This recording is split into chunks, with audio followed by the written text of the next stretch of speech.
Hey everyone, Lisa Salvatore here with the Intuitive Astrology and Energy Report for the week ahead, Sunday, March 20th through Sunday, March 27th. So, the theme for the week ahead, live and love consciously.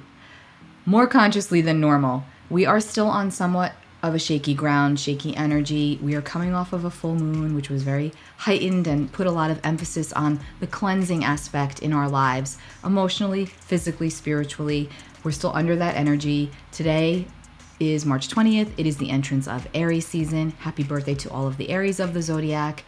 Aries is the first sign of the zodiac, so we're starting fresh. We're starting a whole new astrological circle, astrological cycle, and it's the spring equinox here in the northern hemisphere, and spring brings forth new life. Spring is all about new energy, and we're coming out of the dead cold of winter, where a lot of us go inward, we hibernate, we do a lot of work and self-analysis, and then we come out in spring and it's like ready to start over again, ready to start fresh. So this is really a time of planting intentions and making a plan for ourselves going forward until we get to the summer solstice. So again, happy birthday Aries and happy spring equinox. Now, tempers will be flying this week. Passions will also be flying this week. No, we are not under any retrogrades. I have been getting this question a lot because it definitely does feel a little discombobulated, but we do not have anything retrograde until the end of April. So we're still in the planetary place where we're straightforward. Everything's moving straight ahead, but it certainly doesn't feel like that, does it? We are dealing with a lot of Neptune, and that conjunction of Neptune and Jupiter is getting closer and closer and closer to exactitude in April. And so we're going to talk about that more as the weeks progress. So positively, we can be feeling much more intuitive and tapped in and creative and compassionate and all the good things of the Pisces, Jupiterian, Neptunian energy. But on the shadow side of that, it can really ramp up addictions, addictive tendencies. It can also have us deluding ourselves into thinking something is one way when in actuality it's in a totally different way. So we want to watch the facts in our lives and sorting the wheat from the chaff. It's very important, and that's going to continue to be important as the weeks progress. But I bring that up because this week we're going to have an aspect of Mercury and Neptune that can definitely muddle our communication. And it can also muddle the communication of ourselves with ourselves. So information we're receiving, things that we're thinking, we may get tripped up into, is this my intuition or is this my fear? So there's a lot of fog this week, okay? And also, again, a lot of volatility and a lot of tumultuous energy. So the start to this week definitely feels intense. The moon will square off with Pluto early this morning, around 8:30 a.m. on the 20th. The moon squared off with Pluto. We're coming off of a full moon. And then then the sun will move into Aries, like I said, 11:30 a.m. Eastern time, around there. The sun moves into the sign of Aries. And then the moon will shift into the sign of Scorpio around 11:40. So not long after the sun moves into Aries, the moon will shift into Scorpio. And when the moon goes into Scorpio, the emotional tone tends to it gets to be very intense. And when we're dealing with a sun in Aries and a moon in Scorpio, that's a funky energy and aspect where those two signs don't necessarily understand each other, and it takes a lot more work and integration, but they're both very strong energies. So this day does feel strong. It absolutely does. Now, Monday the 21st, this week starts off busy, okay? Planetarily busy, personally busy. There's a lot going on inside of us. There's a lot going on outside of us. Mercury will meet up with Jupiter, both in Pisces, really early in the morning, which is a creative energy and creative communicative energy. And it does amplify the intuitive connection because it's Pisces. But not long thereafter, that moon in Scorpio is going to square off with Uranus in Taurus.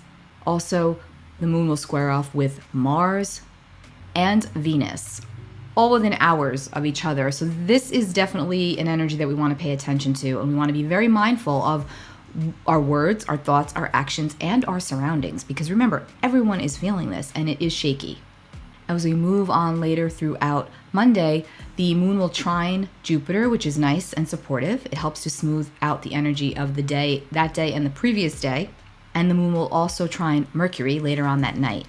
And then it will come into a square with Saturn. So this is going to show us why some of our previous ideas would not work, but we're going to be able to come to a much more peaceful resolution within ourselves as to why this won't work and what can work next going forward. But this won't be without again, maybe some anger present, maybe some animosity present, maybe some trying to figure things out and just feeling like it's hopeless. But as we get towards the end of the week, we'll start to see that lift. Tuesday the 22nd definitely starts off on a little bit of a sweeter note, a little bit more of a whimsical energy. Our dreams could feel very enhanced. We can feel like we're making headway with our projects and our relationships, and we're just feeling overall more hopeful, as that moon is going to trine Neptune, which is always a super helpful, sweet, supportive aspect. The moon in Scorpio is going to trine Neptune in Pisces. Those are water signs. So again, there's something very calming about these water energies, but also very intense because we're still dealing with Scorpio. And then that moon will sextile Pluto, which is also a supportive aspect. So again, this is going to be showing us where we may need to do things a different way, but we're willing to take the chances and make the efforts necessary. And then in the afternoon, that moon is going to shift into the sign of Sagittarius, give us a little bit of fire, a little bit of extra energy.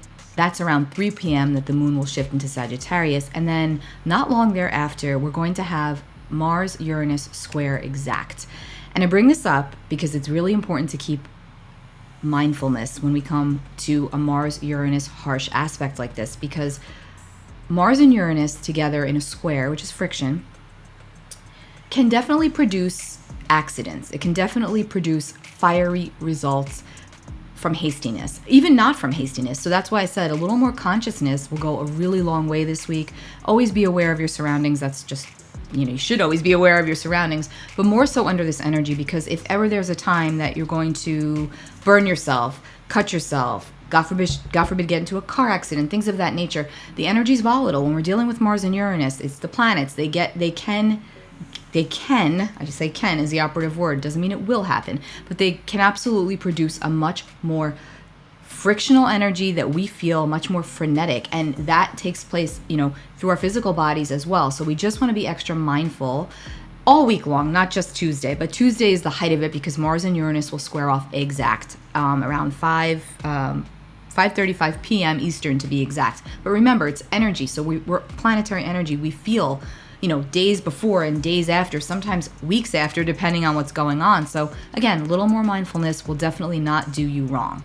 And again, we're dealing with the sun in Aries, which is fire, and the moon in Sagittarius, also fire. So the sun and the moon are harmonizing nicely with each other. So that bodes well.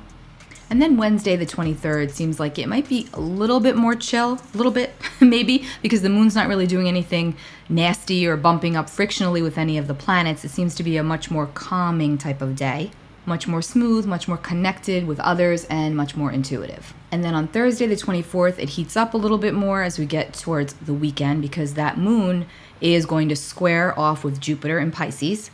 Moon in Sag will square Jupiter in Pisces, will also square Mercury in Pisces, and Neptune. So this is like, you think that's a good idea? Well, this is why it won't work. So this is where somebody can come in and pop our bubble, burst our bubble. So try not to let anybody pee in your cornflakes.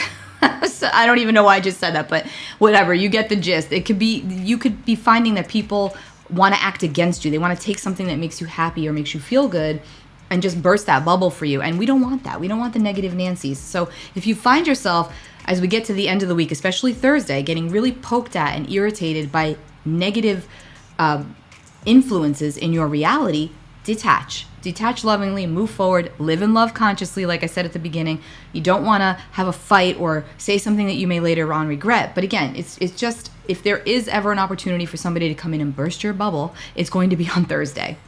And then that moon will shift into Capricorn around 6 p.m. And so that's really where people get much more to the nitty gritty, straightforward with their words, blunt, sometimes can even seem cold with it. So again, you may get some pushback Thursday going into Friday. So just be mindful of it, know that it's possible, know that it's the energy, and do what you need to do to keep yourself in a higher vibration.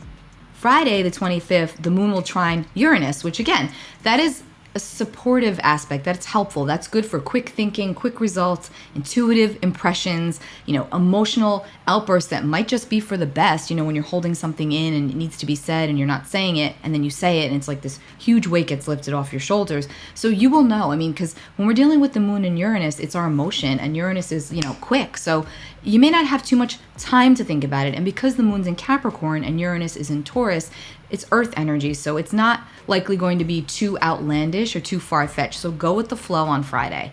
Really, go with the flow. Go with the flow, but don't let anybody take you out of your peace. Because remember, Uranus in Taurus Taurus likes to have its peace. Capricorn does too, to an extent. So if anyone comes in on Thursday and Friday, trying to take you out of your peace, find your zen. It's all good. And then Saturday, the 26th, again, seems like it's a little bit nicer, a little bit smoother maybe. Still a lot going on. There's still a lot of, action. But again, it feels a little smoother than it's felt for the previous 2 weeks.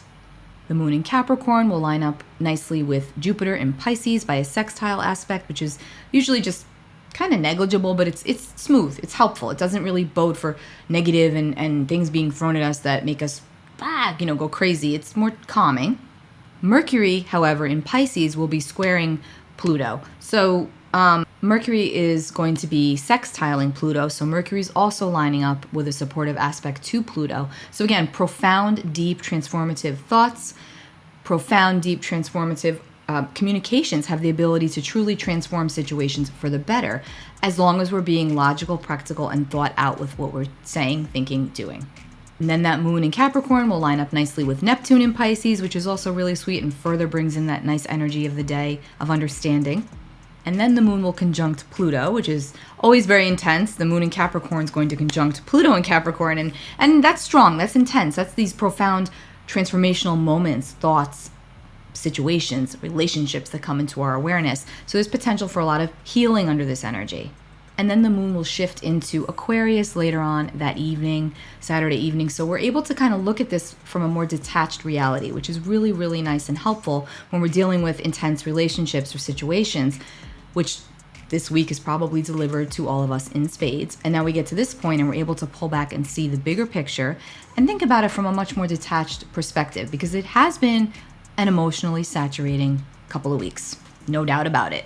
And then Sunday, the 27th, Mercury will leave Pisces and move into Aries. And so it's kind of a nice push out of the Pisces energy, because Mercury in Pisces, although very intuitive, can also be very draining, and it can make us feel like bleh, bleh, bleh, like we're not speaking correctly. We're talking underwater. We're not hearing people the way they're trying to have us hear them. There's a lot that goes on when Mercury's in Pisces. It's a very creative, intuitive energy, but it also can be very disturbing for those that are not very watery in their chart. And so it can just make us feel like we're not being understood or that we're not understanding. So now Mercury goes into Aries, and again, Aries is a fire sign. The sun is in Aries, so Mercury's like ready, let's do it. Let's get these communications on the table. Let's get these contracts going. All planets are still direct. Let's move. Aries is that forward energy. So we will definitely likely feel that shift occur Saturday into Sunday as Mercury moves into Aries. And the sun in Aries will also be nicely lining up with the moon at this point in Aquarius. So the two basic parts, the sun and the moon, are talking to each other nicely on next Sunday. So that's always good, because then we end the day with a moon square Uranus. So yeah, all the goodness of part of Thursday, Friday, and into Friday and Saturday, and a little bit of Sunday, that's going to start to err toward, maybe feeling a little angry or things popping back up that we weren't expecting, that are making us angry or over emotional. So again, be mindful. Lots going on. I really hope that this has helped you. I tried to unpack this as quickly as I could this week because I've also got a lot going on, and I want to make sure I get these out to you. But again, a lot of planetary movement, and even though nothing is retrograde at the moment, it can certainly feel like there is. Now,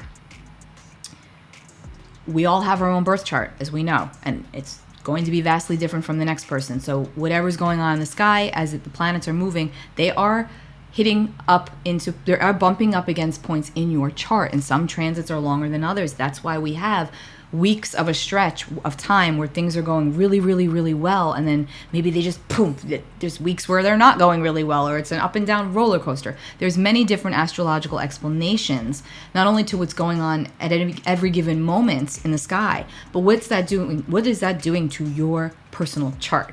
That's the case. So you should definitely check out your own chart if you already haven't done so. There's many, many free resources online where you can just pull up your basic planetary placements and do research, honestly, on what they mean. And you'll have a lot of epiphanies that way. And so when I talk about these transits, you'll be able to connect, like, oh yes, that's why I'm feeling this, because my Mercury's in Pisces, or whatever it is. It's not as complicated as it sounds. I know it sounds a lot of times like astrobabble, or too scientific, but it really isn't once you get the basics of what the planets are doing and then what your chart is doing. You'll be able to connect it. So anyway, check out my YouTube channel. I have a video on there, how to pull up your birth chart for free. I give a lot of things on that channel. It's Lisa Salvatore, so be sure to subscribe there. I don't always, post on my blog the videos that I have on YouTube and vice versa. So, just sign up for everything so that you can get notified when these new things come out. Take really good care of yourselves and remember to live and love consciously this week. Bye guys, and happy birthday, Aries. Bye.